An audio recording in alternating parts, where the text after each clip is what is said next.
ಭಕ್ತಿಗೆ ಬಂಗಾರ ನಮ್ಮಕ್ಕ ಅಕ್ಕ ಮಾದೇವಿ ಭಕ್ತಿ ಚೊಕ್ಕ ಮಲ್ಲಿಕಾರ್ಜುನಿಲ್ಲದ ಬದುಕ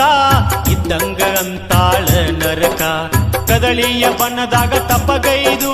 ಮಲ್ಲಿಕಾರ್ಜುನನ ನೆನೆದು ಅವನ ಗಂಡಂತ ತಾ ತಿಳಿದು ಶಿವನಿಂದ ತಾ ಮುಕ್ತಿ ಪಡೆದು ಹಿತವಚನ ಹೋಗ್ಯಳ ಬರೆದು ಲೋಕಕ್ಕೆ ಮಹಾತಾಯಿ ಮಾದೇವಿ